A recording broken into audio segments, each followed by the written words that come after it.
Maayong hapon guys. So here is Americanang Bisaya. Nag-ano siya guys, nag-help siya kay daddy niya mag-work dito sa kanilang store soon. So nagunsa ka anak? Big reveal coming soon. Ah, okay. Nagunsa ka anak? Unsay imong gihimo? Painting.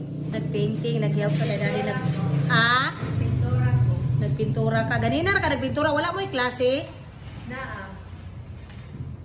Asayo ka nag-uli? Classy, however, wala teachers. Ah, wala teacher. So wala mo klase? She was supposed to be in class. Ayaw mag-post na ba kayo? Marabad lang ko. Ah, dili man. Okay raman. But Wala man mo teacher pud ka hadi. That's okay. Oh, Wala na gud, hurot na gud mo nga skin di sa store. Around lunch pa. Ha? Nahimo po si mama. Nakanta siya sa kasina. Ah, Nakanta siya dito. okay. Making it. Mm.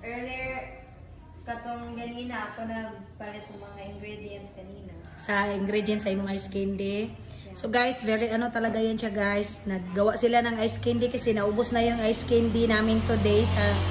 Yung ice candy pala guys na binibenta ko sa store ko po ay ice candy po yun ni Key Americanang Bisaya. Opo. So hinahatid lang niya yan doon or yung papa niya naghahatid. Ang bilis maubos, masarap kasi ay. So, ito yung pinipaint nila guys, silang dalawa ng daddy niya. Tignan nyo guys yung uniform, ay yung jogging pants niya. You know what anak? Kanang pintura nga naa sa imong leggings, dili na siya matanggal. Sayang pa naman imong Adidas. Try ko na dili siya magkwan.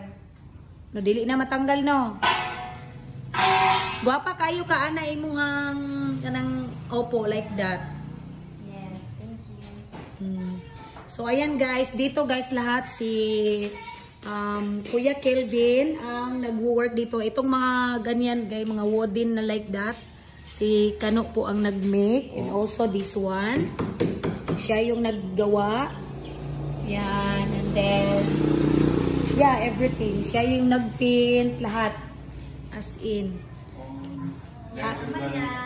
Humana ka na? Unya katong ugma mag-second coat. Mag-second coat mo ugma. Walay klase ugma no? Na.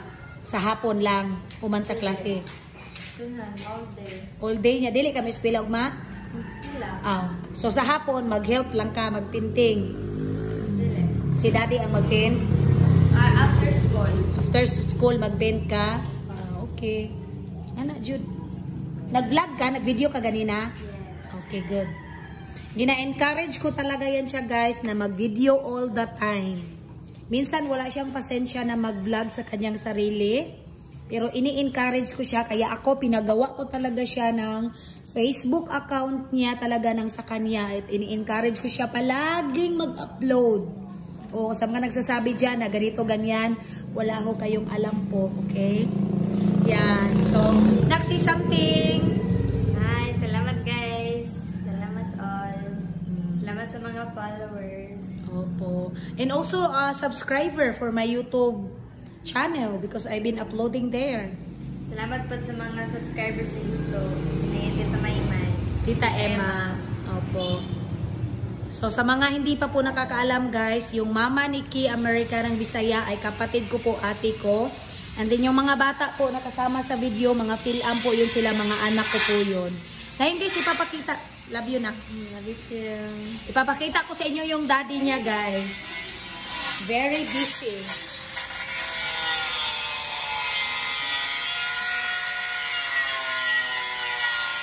Ay, Jesus! You scare me. Here is my Phil-am Juhena guys. That's Key Americanang Bisaya cousin, my daughter, bunso. Love you, anak. So ngayon punta tayo sa bahay nila Ate Key para kunin ko yung gamit ko or something. Kuya, bye-bye. Bye-bye. Okay, salamat.